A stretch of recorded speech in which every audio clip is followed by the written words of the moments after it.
Welcome to another episode of Tubules Live. Today we're very lucky to have Dr. Len D Cruz with us. Len qualified from the Royal London Hospital in 1989 and carried out his vocational training at Whipps Cross. After an associateship in Hertfordshire, he bought his practice in Woodford as an expense-sharing partner and eventually took over the practice with his wife Anne, who's also a dentist. It is now a 5-surgery practice and part of the NHS new contract pilots. Over the years, Len has completed clinical assistantships in restorative dentistry and orthodontics.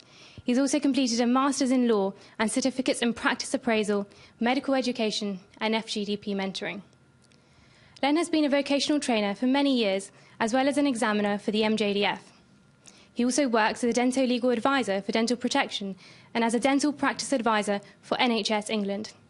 He's also a dental postgraduate tutor for health education east of England. So, it now gives me great pleasure to hand over the floor to Len, who's going to be giving us a legal and ethical update. So over to you, Len. Thank you, Rena, and welcome to Dental Tubules this evening. Going to cover a number of different issues in staying legal and update. What I want to cover today is an update on what's new at the GDC, risk areas in dentistry and consent. So let's just start with the GDC. GDC has been pretty busy over the last few months. They've covered a new scope of practice. They're looking at the standards guidance. They are looking at CPD. They've reformed and started to introduce direct access. And they've also been very busy looking at fitness to practice procedures, trying to clear the backlog of the huge number of cases they've got on their books, and also to entirely change the process. So let's start with direct access first of all. This is completely new to the UK. So let me just talk you through what direct access is and where it came from. From the 1st of May this year, hygienists and therapists can see patients directly without a prescription from the dentist. That's quite new and quite unique.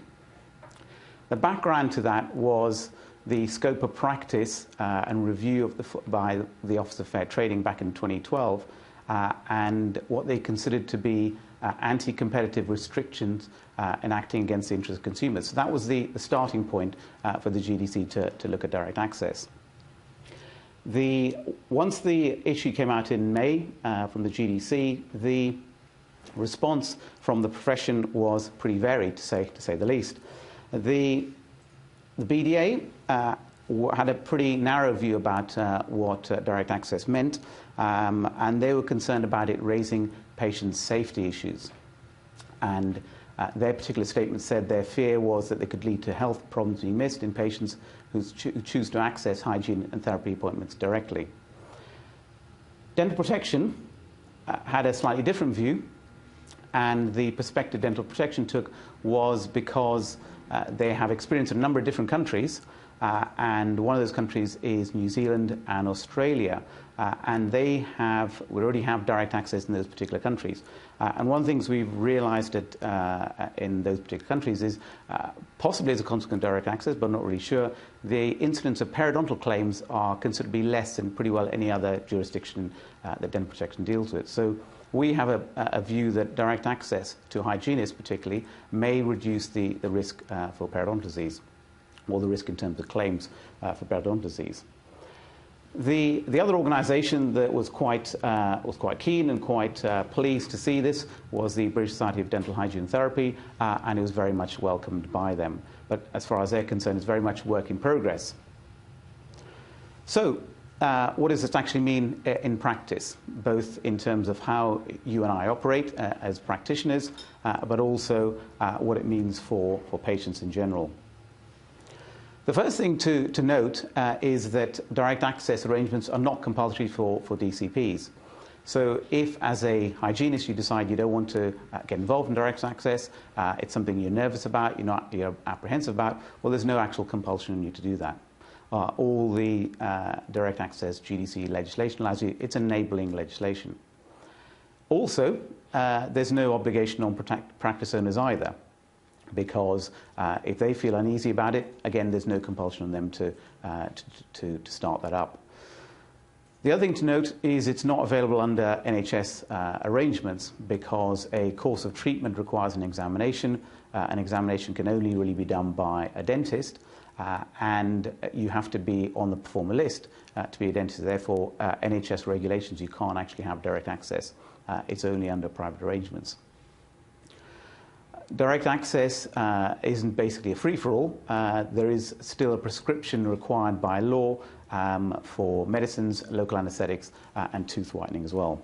So let's look at some of those particular issues about prescribing. One of the things that initially was a concern was that radiography or radiographs weren't able to be prescribed by therapists and hygienists. This actually has now changed. Literally in the last couple of weeks, the GDC has looked at the terms of the ionizing radiation regulations, and they have established that dental hygienists and therapists take the role of operator, practitioner, and referrer, and therefore they are able to prescribe radiographs. What is important, however, is that in the absence of those prescribing abilities, you actually have to have a patient group directive. I referred to local anaesthetics as still requiring a prescription. In order for a hygienist not to be able to, not to have to rely on a prescription, there have to be a patient group directive. And a patient group direction is a written instruction that allows healthcare professionals to sell, supply, administer named medicines in an identified clinical situation. So a patient group direction can be delivered, can be produced by NHS practices, private practices, and all.